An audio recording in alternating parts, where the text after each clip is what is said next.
समाचार देख रहे हैं आप और आपके साथ मैं हूं देवयानी व्यास। चलिए रुक करते हैं आज की खास खबरों पर। पिछले कुछ दिनों पहले किच्छा विधानसभा के नगला में भ्रमण के दौरान ज्ञात हुआ था कि उच्च न्यायालय के आदेशों के अनुपालना में लगभग 1200 रिहायशी मकानों और दुकानों को ध्वस्तीकरण के आदेश दिए गए हैं। मौके पर जनता से भेंट कर आवश्यक समाधान निकालते हेतु सभी पक्षधरों को आश्वासन दिया था। आज उसी के क्रम में मुख्यमंत्री को रामनगर में ज्ञापन सौंप कर इन सभी परिवारों को विस्थापना हेतु सरकार की ओर से मजबूत कदम उठाए जाने हेतु निवेदन किया गया है।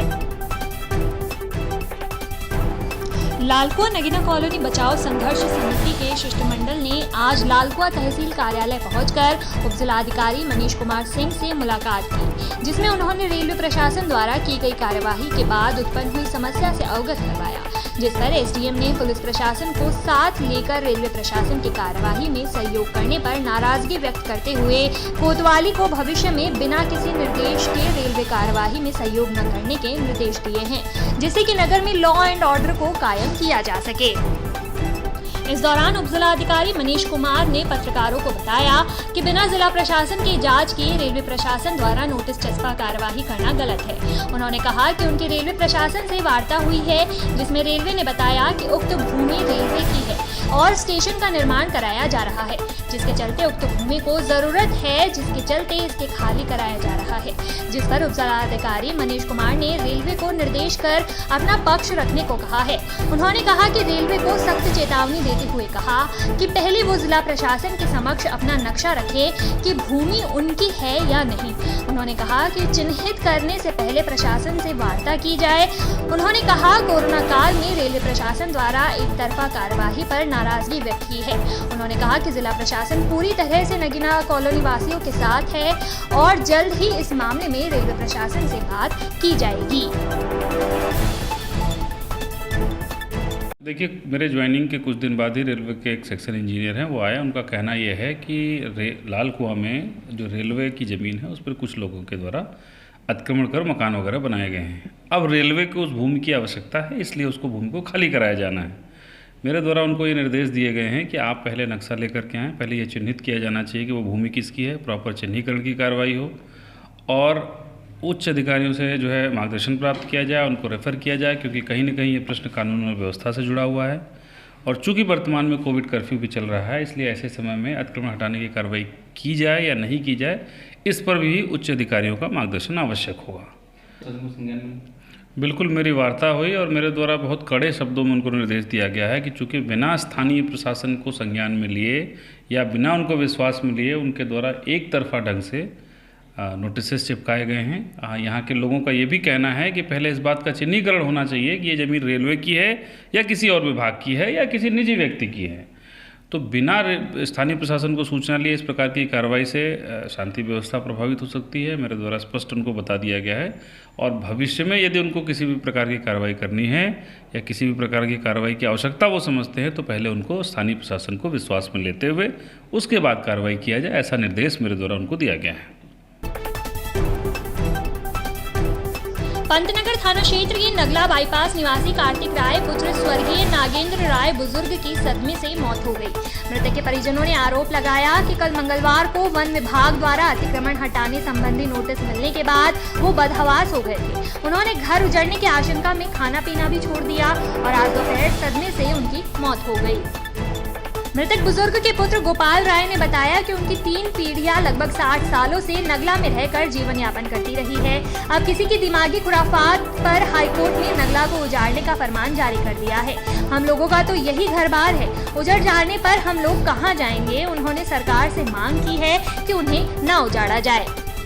इधर स्थानीय लोगों का कहना है कि वो लोग काफी वर्षों से रहते आ रहे हैं और हमारी सरकार और हाईकोर्ट से अपील है कि हम गरीबों के बारे में भी सोचें ताकि हमारे सिर से छत न छीने। यदि राजमार्ग के चौड़ीकरण का सवाल है तो सड़क के दोनों ओर जितनी भूमि की आवश्यकता हो उतनी ले ली जाए। उन्होंने ना उजाड़ने की मांग की है। आपको बताते चले कि बीते माह नैनीताल हाईकोर्ट में दायर जनहित याचिका पर सुनवाई करते हुए डबल खंडपीठ ने डीएम को नगला किच्छा राजमार्ग संख्या 44 और वीवी के स्वामित्व की भूमि पर अवैध अतिक्रमण हटाकर कोर्ट में रिपोर्ट पेश करने के आदेश दिए हैं।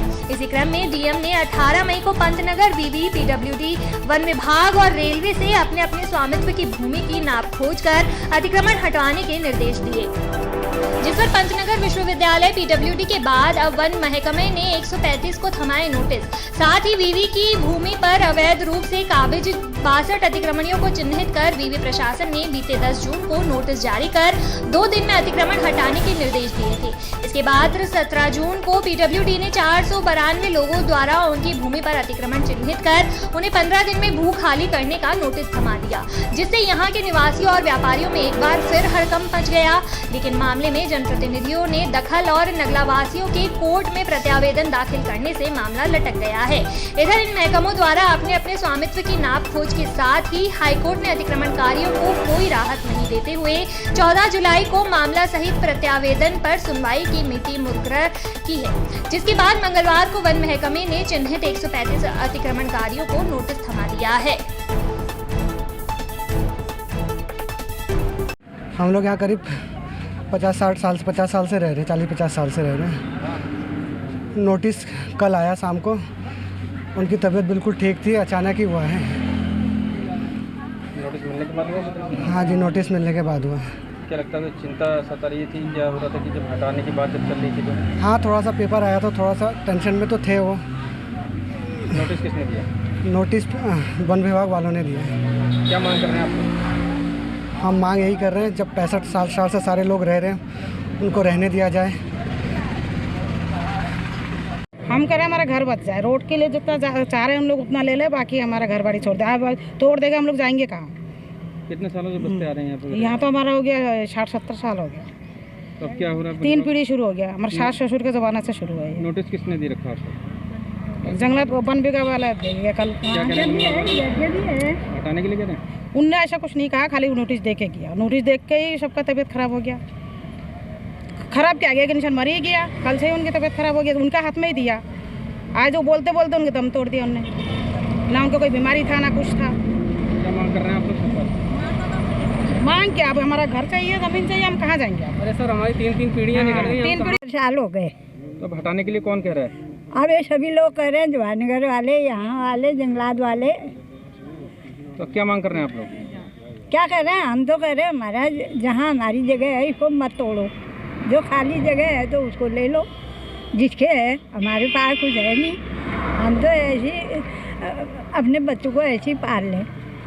जितना बचता है उतना ले लो। कितना समय हो गया आपको यहाँ रहते हुए? बहुत हो गया, 60-70 साल हो गया। तीसरा पीढ़ी शुरू हो गया। लालकुआ में गुजरात के स्वर्गीय धनगिरी गोस्वामी ट्रस्ट द्वारा आज मंगल अभियान संस्था के पदाधिकारियों को कोरोना की तीसरी लहर को देखते हुए लालकुआ विधानसभा क्षेत्र के 5 ऑक्सीजन कंसंट्रेटर प्रदान किए गए। यहां ऑक्सीजन कंसंट्रेटर गुजरात के प्रमुख समाज सेवी दिनेश पटेल और गोपाल गोस्वामी द्वारा भेजे गए हैं। इस मौके पर मंगल अभियान संस्था के अध्यक्ष कमल मुनि ने कहा कि गुजरात के प्रमुख समाज सेवी दिनेश पटेल और गोपाल गोस्वामी का उत्तराखंड प्रदेश बहुत ही आत्मिक लगाव है। उन्होंने कहा कि उनकी स्वर्गीय धनगिरी गोस्वामी ट्रस्ट का उत्तराखंड के साथ साथ देश सेवा में महत्वपूर्ण योगदान रहता है। उन्होंने इससे पहले लॉकडाउन के दौरान संस्था द्वारा उत्तराखंड के लिए ऑक्सीजन सिलेंडर और ऑक्सीजन कंसंट्रेटर और बागेश्वर में ऑक्सीजन प्लांट लगाने का महत्वपूर्ण कार्य किया है, जिस पर उन्हें क्षेत्रीय जनता के साथ मंगल अभियान संस्था की ओर से धन्यवाद और आभार व्यक्त किया है। इधर स्वर्गीय धनगिरी गोस्वामी के प्रतिनिधि रमेश ने बताया कि उनके ट्रस्ट पिछले लंबे समय से विभिन्न क्षेत्रों में काम कर रहे हैं और लालकुआ के मंगल अभियान संस्था द्वारा ऑक्सीजन कंसंट्रेटर की मांग की गई है, जिस पर आज उनके ट्रस्ट द्वारा 5 ऑक्सीजन कंसंट्रेटर लालकुआ विधानसभा क्षेत्र को निःशुल्क दिए गए हैं, जो कोरोना मरीजों को उपचार में मददगार साबित होंगे और कोरोना की तीसरी लहर में संजीवनी बनेंगे। उन्होंने कहा कि जल्द ही और भी ऑक्सीजन कंसंट्रेटर भी दिए जाएंगे। ये कोरोना काल में लगातार जिस प्रकार से बिल्कुल पूर्ण रूप से सब लोग यहाँ लगे हुए थे, तो आज गुजरात की टीम को भी धन्यवाद देता हूँ, धनगिरी गोस्वामी ट्रस्ट को भी मैं धन्यवाद देता हूँ, अपने गुजरात में रहने वाले दिनेश पटेल जी और अपने गोपाल भाई जी गोस्वामी जी को भी मैं धन्यवाद देता हूँ, जिनका इस उत्तराखंड से निरंतर लगाव रहा और उन्होंने आज हिमालयन ग्रुप से बात करके और हमें इस क्षेत्र के लिए, सामाजिक क्षेत्र के लिए काम करने के लिए हमको 5 ऑक्सीजन कंसंट्रेटर दिए हैं और मैं इनके मैनेजमेंट को, इनके एमडी साहब को, सबको धन्यवाद करता हूँ कि उनके द्वारा, तो उनको मैं सबको धन्यवाद करता हूँ। उन्होंने हमको यहाँ इस कोरोना काल में मदद करी है और ये भरोसा भी दिलाया है आगे भी हम इस मंगल अभियान को लगातार जिस प्रकार की मदद की जरूरत होगी इस कोरोना काल में विधानसभा लालपुर क्षेत्र के लिए हम लगातार आपका सहयोग करेंगे। मैं दिल से धन्यवाद देता हूँ। बहुत सारी सामाजिक कार्यक्रम रेगुलर हो रहे हैं, रेगुलर बेसिस हो रहे हैं। उनमें कोरोना के लिए जो किया रेगुलर हम लोग 1 साल से इनका मीडिया में देख रहे हैं, सोशल मीडिया पे देख रहे हैं, सोशल नेटवर्किंग में देख रहे हैं, तो हमने भी एक प्रयास किया इनके साथ मिलके कुछ बेहतर करने का। तो उसके अंतर्गत हमने CSR के अंतर्गत इनको 5 ऑक्सीजन कंसंट्रेटर अभी दिए हैं। तो हमारे MD इनके साथ में रेगुलर टच में हैं और इनके साथ रेगुलर हम भविष्य में भी CSR के अंतर्गत ऐसे ही कुछ ना कुछ करते रहेंगे सहयोग, चाहे वो कोरोना हो चाहे कुछ और भी हो, इनकी संस्था के साथ हम अटैच रहेंगे। हल्द्वानी पहुंची भाजपा महिला मोर्चा की प्रदेश अध्यक्ष और यमकेश्वर से विधायक ऋतु खंडूरी ने महिला मोर्चा की कार्यकर्ता का जोश बढ़ाते हुए कहा कि कोविड के समय में सेवा ही संगठन के तहत महिला मोर्चा ने बहुत अच्छा काम किया है। वह आगामी विधानसभा चुनाव को लेकर भी महिला मोर्चा जमीन स्तर पर कार्य कर रही है। बूथ से लेकर ब्लॉक स्तर तक महिला मोर्चा विधानसभा चुनाव को लेकर जनता के बीच जा रही है। राज्य और केंद्र सरकार की कल्याणकारी योजनाओं को जन जन तक पहुँचाना भाजपा का लक्ष्य है। वहीं विधानसभा चुनाव में महिलाओं को टिकट दिए जाने पर ऋतु खंडूरी ने कहा कि विधानसभा चुनाव में 50% महिलाओं को टिकट दिया जाना चाहिए, जिस पर पुरजोर तरीके से राष्ट्रीय और प्रदेश नेतृत्व में समक्ष पैरवी करेगी। देखिए, महिला होने के नाते, एक राजनीतिज्ञ होने के नाते भी मैं पूरी तरह से चाहूँगी कि ज़्यादा से ज़्यादा टिकट महिलाओं को मिले। हम तो पक्षधर हैं कि 50% महिलाओं को, हम बहनों को मिलना चाहिए। तो मैं पुरजोर कोशिश करूँगी कि बढ़िया महिलाओं को हम टिकट दे सकें ताकि वो प्रदेश की सेवा में आगे आएँ। इसके अलावा मैडम, देखिए, चुनाव को लेकर हमारा जो संगठन है, महिला मोर्चा को जो संगठन है, वो लगातार ज़मीन पे रहता है, प्रदेश की जनता के बीच में रहता है। चाहे वो विकास का काम हो, चाहे वो इस वक्त कोरोना के कारण हम जनता के बीच में थे, तो अभी भी आगे भी हमारी बहनों की कमर कसी हुई है। और अगले 6 महीने में हमने जो हमारी सरकार ने कार्य किए हैं, जो केंद्र की सरकार ने कार्य किए हैं, उनको हम बहुत ही बारीकी से अपनी जनता के बीच में ले जाएंगे और मुझे पूर्ण विश्वास है कि ज़बरदस्त बहुमत के साथ भारतीय जनता पार्टी लौटेगी।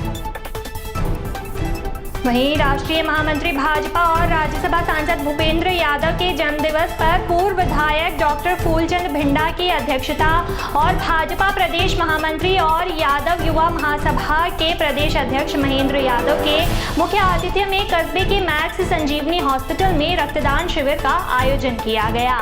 रक्तदान शिविर का शुभारंभ एक 3 साल की बालिका से केक कटवा कर किया गया। कार्यक्रम संयोजक मूलचंद खोसिया और सरपंच लाडकाबास सरोज मदन यादव ने जानकारी देते हुए बताया कि रक्तदान शिविर से कुल 107 यूनिट रक्त संग्रहित किया गया है। इस दौरान पूर्व विधायक डॉक्टर फूलचंद भिंडा ने बोलते हुए कहा कि रक्तदान सबसे बड़ा दान है। हमारे शरीर की चंद रक्त की बूंदे से किसी गरीब के घर का चिराग बुझने से बच सकता है, किसी गरीब को नया जीवन मिल सकता है। इसीलिए रक्तदान सबसे बड़ा परोपकार का कार्य है। इस अवसर पर लाडकाबास सरपंच मदन यादव, भाजपा किसान मोर्चा जिला अध्यक्ष कैलाश ताखर, मुकेश गोयल, राजेंद्र यादव, पूर्व जिला पार्षद ललित गोयल, मैक्स संजीवनी हॉस्पिटल के डायरेक्टर डॉक्टर सुरेंद्र यादव, भाजपा बालाजी मंडल अध्यक्ष प्रकाश राठी, मंडल महामंत्री हितेंद्र लाटा आदि कार्यकर्ता उपस्थित रहे।